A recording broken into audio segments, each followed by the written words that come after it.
Chapter 5.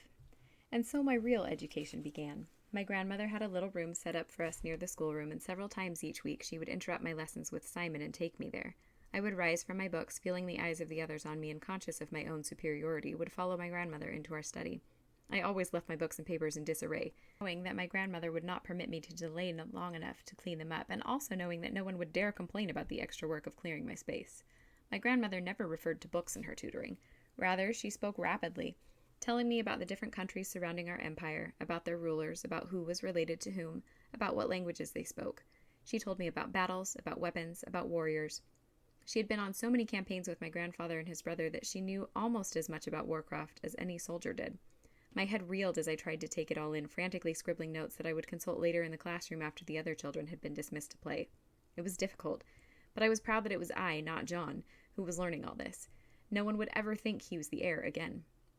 My training did not stop there. When I was 10, my grandmother convinced my father to allow me to gain some practical knowledge at his side. I learned how difficult it was to govern an empire as vast as ours. My father rose before dawn every morning and started seeing ambassadors, kings, courtiers, and petitioners before the rest of the family had even had breakfast. On the days when he permitted me to attend, I stood behind a screen on my father's left so that the eyes of men would not fall on me. When the light was right, I could see through the screen's fine fabric. I got to know all my father's advisors by sight, mostly gray-headed old men in long robes who didn't look very interesting. But my eyes were always drawn to a tall young man with golden hair who stood close to my father on his right hand. The youth dressed like an athlete in a short tunic and high boots, and he carried himself with grace. One day in the summer when I turned 11, I had spent the hot afternoon indoors. My father had had no pressing affairs of state, so I had not attended the audiences in the throne room. John had, as usual, not come to the schoolroom, and my cousins had finished their work the day before while I had been learning statecraft, so I was left alone with Simon. He had finally relented when I told him how my head ached over the geometry problems he had set me, and said I might rest while we talked. "It's so hot," I complained. "Why does the sun have to be so close? If it were farther away, we would be cooler." "It's close indeed," Simon said, "as Icarus found out. Do you remember that story?" "Well enough," I answered. It was not my favorite story, but anything was better than geometry. Icarus and his father Daedalus were imprisoned in a tower, I forget why, and his father made them wings out of feathers and wax. They flew away from their prison. Daedalus told Icarus not to fly too high, but he disobeyed, and the sun melted the wax and his wings came apart. He fell into the ocean and drowned. Simon nodded. He looked thoughtful, although I could see little in the story to think about. Icarus had been a foolish and disobedient boy, and had been punished. What was there to say? "May I go outside now?" I asked. I could hear someone playing in the courtyard and burned to join in. "In a moment, little beetle." Simon was still looking thoughtful. I hoped he wasn't going to turn that simple story into a lesson, but of course he did. "Why do you think Icarus had to die?" he asked me. "He disobeyed his father," I answered. "But his father wasn't the emperor, merely a common man," he said. "Wouldn't death be a harsh punishment for so small a crime?" I shrugged, not really interested. Simon kept going. "What is the sun?" he asked. This was getting even more tedious. "Heat?" I hazarded, but Simon frowned and shook his head, so I went on. "Light, the source of life, power." I kept talking, hoping to hit the right answer. I must have found it with my last guess, for he nodded. "Exactly. The father saw his son approaching manhood and was jealous of having to share his power. He tried to keep the boy a child too long. Icarus tried to become a man before he was ready, making up his own mind about things better left to his elders. That was his crime, and death was his punishment." I nodded impatiently, trying to see out the window. Simon seemed about to speak again, but instead he sighed and dismissed me. My sister Maria was waiting for me faithfully as she always did, and together with our cousins we ran out to the polo ground.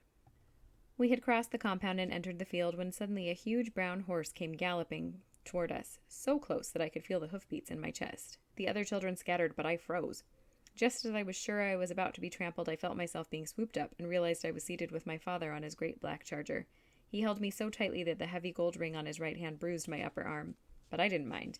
He had not been holding me on his lap of late, and I'd missed it. I sat rigidly, wishing I could melt into him the way Maria did, but my long legs hung down the side of the horse, reminding me that I was not a little girl anymore. I looked up at my father, hoping to see his rare smile, but found he was looking not at me, but at the disappearing brown horse. "Constantine!" he shouted. The rider of the brown horse glanced back over his shoulder, then turned his horse in our direction. He slowed to a trot and approached. I saw a handsome young blond man, with a straight back and freckles. He carried himself with grace and ease that were familiar. I was puzzled. Who was he? I liked his smile, and the way he managed his horse, but there were so many Constantines in our palace, and I had no idea which one this man, a boy really I saw as he drew nearer, was. Then I realized where I had seen him before. "Do you know me, Princess?" the young man asked as he approached. I looked up at my father and he nodded, giving me permission to speak. "I think you are my mother's cousin who stands next to my father in the throne room," I answered. The young man glanced at my father. "An observant one," he said. I didn't know if she would recognize me out of court.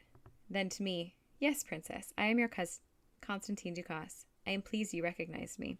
Father gave a little snort of laughter. "Next time, be more careful when you race over the field where the children are playing," he said to Constantine, but I could tell he was more amused than angry.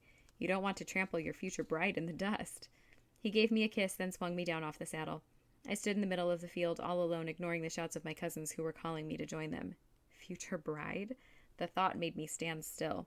So this was the man I was to marry. I knew that my father had decided that one of my mother's cousins was to be my husband. It had something to do with the problem of my father's right to the throne. Some people thought that a Ducasse should be in power instead. But it had never occurred to me that the young blonde man was my betrothed. I considered my father's choice looking after him as he disappeared around a building. Constantine looked like the ideal husband. Evidently, he liked to play games, and he was a good horseman. He was also very handsome. I suddenly pictured him on my father's cedar throne, myself on my mother's throne next to him. Would he smile at me when he thought no one was looking, the way my father did to my mother? Would he speak to me in a low voice, his face next to mine under our heavy crowns? I did not know that many young men. I knew that my father had chosen Constantine Ducasse for my husband, so he had to be a worthy person. But I knew many worthy people. Would I want to be married to them? My husband had to be a good ruler, an honorable person, and a strong soldier to protect our empire. But I knew I wanted more than that. The young man's smile stayed with me as I stood still in thought in the middle of the field. My cousins and Maria were calling me, but I ignored them. After all, I would be married within 2 or 3 years to a soldier and a counselor of the emperor. I decided that my days of racing and playing tag were over. I walked slowly back to the compound, suddenly conscious of my bare legs, my loose hair, and the lack of a veil to cover my face. I felt naked where 10 minutes before I had been perfectly comfortable. I needed to seek out my mother and get properly dressed. As I stepped through the arched doorway, I thought I had made a mistake and entered the wrong building. Instead of the usual calm, all was confusion. People were bustling around, giving orders, obeying orders, carrying bundles, opening trunks, and moving their contents to boxes. I stood with my back to the wall, watching and listening. People were talking, and it was hard to understand any one voice among the many, but soon one word fell on my ears. War. This was news indeed, but not unexpected. The Seljuk Turks had been attacking the empire with ever-increasing boldness, and the emperor had asked the Pope for troops to help subdue them. The Pope must have agreed, and my father must be getting ready once more to set off for battle. Within a few hours they were gone, my father, Constantine, and hundreds of soldiers. The palace seemed empty without them, but we were used to the emperor's frequent absences. He always came back weary, travel-stained, sometimes with a battle wound, but glorious in victory and bearing presents. But what of Constantine? He did not look old enough to have been in any battles yet. Would he know what to do? Would he be able to defend himself and acquit himself honorably? I knew that my father, despite being emperor, still rode in the first ranks of the soldiers, fighting as hard and as bravely as anyone else. Would he protect Constantine, an unproven soldier? I shuddered as I remembered that my father had been only 14 when he had fought in his first battle, and Constantine looked older than that. I needed to do something to help him. When we were married, I could go along on the campaigns with him and see to his wounds and make sure that he was comfortable between battles, but now I was helpless. The best I could do was to pray to Saint Irene, my mother's patroness and the saint of peace, to stay by him and to make the war end soon. But I was not to have much time to worry, however. Diplomatic duties did not end with my father's absence. Instead, I was required to attend even more of them. My father's mother, Anna Dalasena, commanded my presence whenever dignitaries were in attendance. My father owed his throne at least in part to her intelligence, and he trusted her more than anyone else. My mother never showed any interest in statecraft, so it was to Anna Dalasena that the emperor turned when in need of counsel. The war lasted far longer and was more complicated than anyone had thought, and was grandly called a crusade, or War for the Holy Cross. This crusade would turn out to be just the first of several, although we did not know that at the time. Foreign soldiers, rulers, ambassadors, and traitors of all sorts flooded the city as they prepared to join my father's troops, and we were forced to deal with them. My grandmother sat in my father's high throne wearing imperial robes. The differences between them became even more obvious when I saw her in my father's accustomed place. She was tall, where he was short, and she had large slanted eyes, where his were round and open. His hair was short and simply dressed, as befitted a soldier, whereas her long black hair was arranged in the most complicated coils and braids I had ever seen.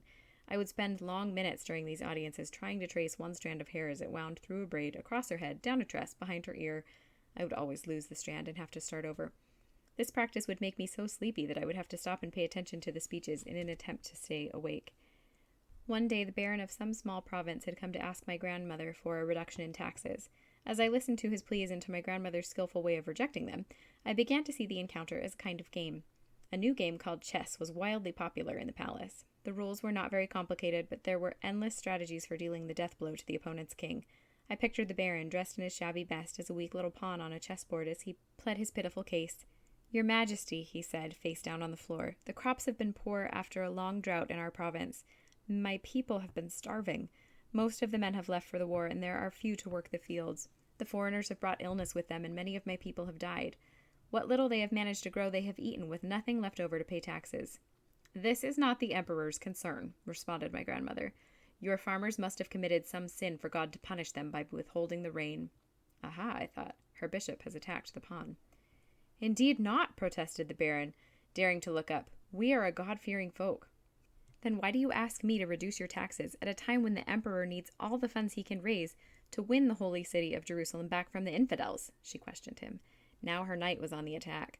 The baron was silent. I wondered if, like me, he could see the chess pieces one by one being swept off the board.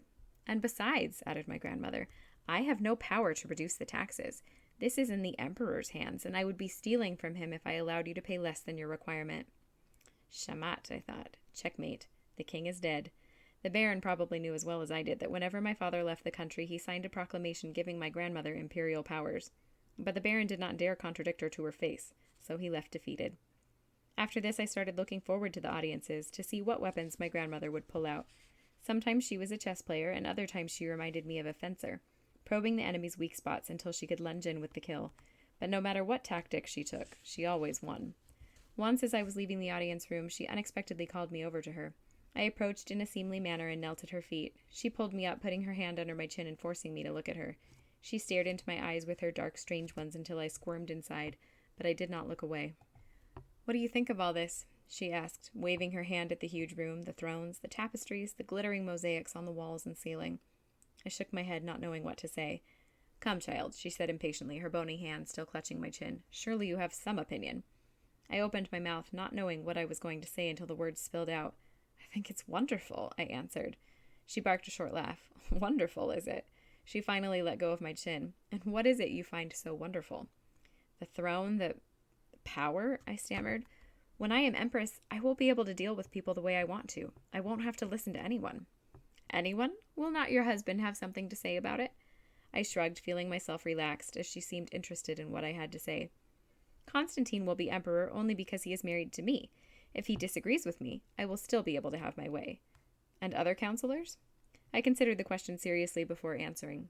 "I suppose I'll listen to their advice, and then make up my own mind." She stared into my eyes still, tapping her hands lightly on her knee.